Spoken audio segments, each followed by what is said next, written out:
You're watching Canadian Muslim News on Muslim Network TV. From Toronto, Ontario, I'm Catherine Bullock. Assalamu alaikum and greetings of peace. Today, a conversation with nutrition and fitness expert Mcenaney about how to eat well during Ramadan. But first, some news headlines. Police at scene at Brooklyn subway station following shooting. Toronto artist launches letter-writing campaign for slain London family. Windsor teacher adopts faith-based approach to the environment. And anti-Muslim communal hate on rise in India's Karnataka state. And now the details. At least 13 people were injured during a rush hour shooting at a subway station in the New York borough of Brooklyn Tuesday, where authorities said several undetonated devices were recovered amid chaotic scenes. According to media outlets, a man in a gas mask and orange construction vest may have tossed a smoke canister on the platform to distract the rush hour crowd. While police searched for the suspect, they asked people to stay away from the scene. Mass casualty shootings happen with relatively frequency in the United States. Firearms are involved in approximately 40,000 deaths a year, according to the Gun Violence Archive website. A Toronto-based artist is launching a letter-writing campaign to commemorate a Muslim family killed in London, Ontario last year. The artist, who goes by @StudentAsim, says that the tragedy deeply affected him. He believes this campaign will allow him and others to reflect, learn, and heal. Titled, "Write a Letter of Remembrance for Our London Family," the letters are posted on a dedicated website for all to read. They are from all over Canada. London's first female Muslim city councillor, Mariam Hamou, told local media sources that the letter campaign is a space for collective healing. Shema Zantut, a Windsor teacher, guides her students to connect their duty as Muslims with their responsibility to the environment. Zantut uses lesson plans from a curriculum developed by a Muslim environmental group, Green Ummah, in partnership with Nature Canada. She told local media sources that Islam emphasizes humanity's responsibility to the earth, a concept known as khalifa, or stewardship. Zantut says that even if people don't see the results of their efforts, this environmental service is part of one's relationship to God. Right-wing groups in the Indian state of Karnataka have launched numerous anti-Muslim campaigns, including the exclusion of Muslim traders from fairs near Hindu temples and a push to ban halal meat. On the eve of the Hindu festival Ram Navami last week, members of an extreme right-wing group vandalized fruit carts belonging to Muslims. Rights activist Brinda ADJ told Anadolu Agency that the increasing intolerance toward Muslims and, to a large extent, Christians has grown over the last few years. Many people believe that the ruling Bharatiya Janata Party, or BJP, is polarizing the community in order to win the upcoming elections. The BJP, however, denies this charge. And that's it for the news. To cope with fasting in Ramadan, some people try to sleep as much of the day as possible. And there are others amongst us who seem to be superhuman, going to the gym or doing gym class as regular. To talk to us today about fitness and nutrition during Ramadan, we have with us Sister Mcenaney. Welcome to the show. Assalamu alaikum. Wa alaikum salam wa rahmatullah. Thank you for having me. It's a pleasure. A lot of people want to know what you've got to say. Now, you've been a nutritionist for over 20 years and a certified trainer for over 6. What's the number one error you see people making during Ramadan? Well, with regards to fitness, I think that a lot of people basically think that they can't exercise during Ramadan at all, and they just exclude it completely.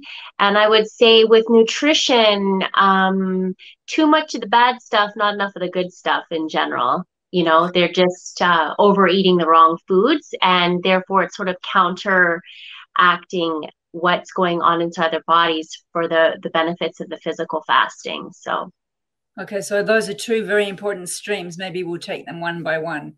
Let's Sure. talk about those who are afraid of exercising in Ramadan. Maybe I shouldn't confess this, but I feel like that myself. I'm going to get too thirsty if I do fitness. That's what I say to myself. So what's your advice for people like us? So I think you need to figure out what works for you in terms of timing. And of course, you need to think about intensity. You're not going to be exercising to really make much gains during this month. Rather, it's more about maintenance. So going into it with the right mindset that you don't have to push yourself till you fall over like you would in a regular workout if that's how you work out. Rather, you minimize the intensity, you minimize the time, you give yourself rest time between sets if you are doing sets. Perhaps for you, it's just going for a walk. But pick something that is suitable for yourself.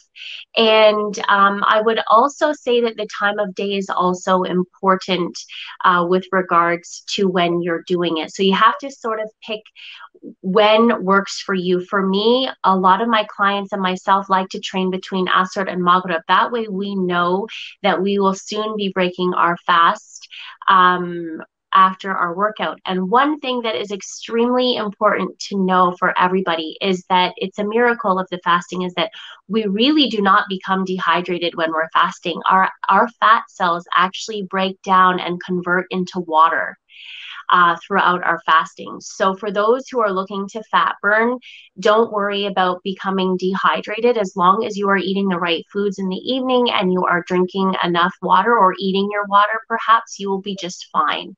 Oh, well, that's good to know.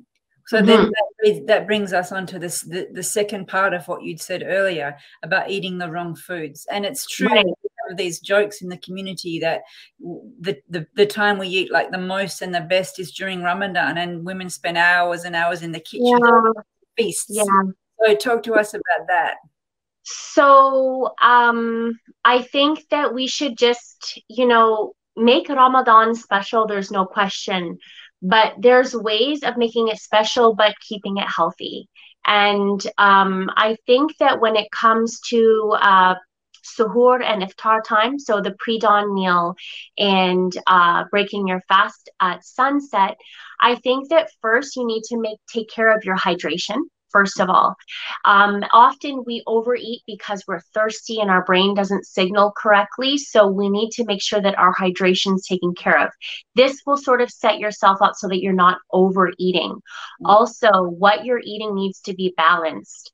Really, I know I'm probably sound like a broken record, but if you are going to choose to eat high processed, refined carbohydrates and fried foods every time you break your fast, you are sabotaging the physical benefits of your fasting.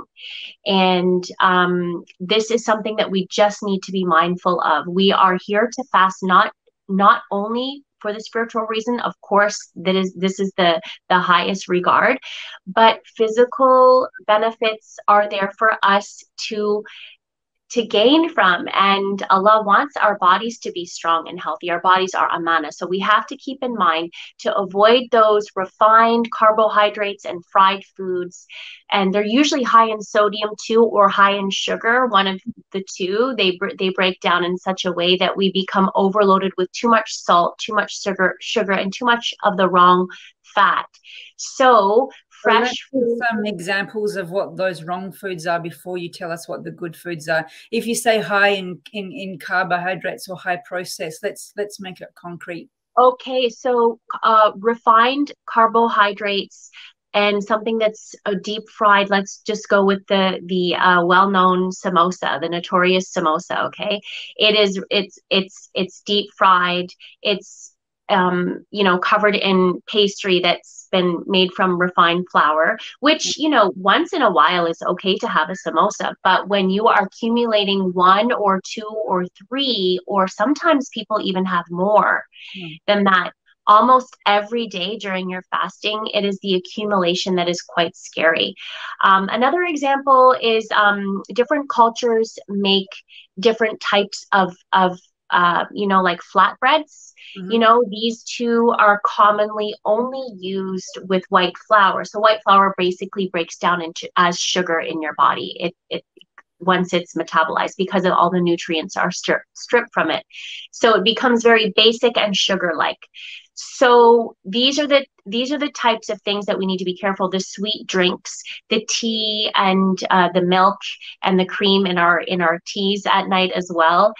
And just overall, anything fried, depending on which culture you come from, it depends. A lot of white rice might be consumed, which is also going to spike your insulin response in your body, which too much of is not good at all. So this sounds like, I don't know if I should use the word ordinary, but this is like we're supposed to avoid these foods anyway, not just during Ramadan, but you're trying to say extra attention during moderation, portion control. Vegetables and fruits should be in a high priority as you're breaking your fast, along with water. And then, of course, your protein and your healthy fats. So the physical benefits that happen throughout our body, both, in a general level, but also on a cellular level in our bodies, their benefits that, the studies show that people who eat well during suhoor and iftar time are the people who really exacerbate those physical benefits. And what that means is, higher protein, higher healthy fats, more foods that don't spike your blood sugar, allows your body to repair, regenerate healthy cells, boost your immune system, helps your body, basically enables it to fight off of many different types of diseases and illnesses, keeps your blood sugar in check, keeps your blood pressure in check, keeps your mental acuity in check. These are the things that can happen if you're fasting, but you're eating well at suhoor and iftar time. If you're not eating well at those times, then all of those benefits that I just mentioned won't necessarily take place. And what about the poor people who suffer with coffee and have to have a date and rush to drink their cup of coffee? Let's say something about that. Yeah. So personally, I am a coffee lover. I love the aroma. I love the taste. I like the caffeine. However, what I do is, before Ramadan starts, I start to lower my coffee intake. This is the first thing. And then even the day before I start fasting, I don't have coffee. So that the day that I do fast, I am in a much better place. And alhamdulillah, that has worked very well for me. This is what I suggest. Coffee is a stimulant. Caffeine is a stimulant. So you want to make sure that you are thinking about giving your body a little bit of a break from this stimulus effect that it has on your body and that it has on your adrenal glands. We tend to burn those glands out. Those are the two glands that sit on top of your kidneys in your back. And so they get burnt out very easily. And fatigue is a huge symptom of adrenal burnout. So we need to make sure that we consider at least reducing, if not going off coffee or tea altogether, just to give your body a little bit of a break. It is important. I recommend this. And if some people, they can't do it and they won't do it, that's fine. However, you should try to think about reducing it. Okay, so maybe a tip for next Ramadan, because it's too late to stop drinking the day in advance. We're out of time. Yeah.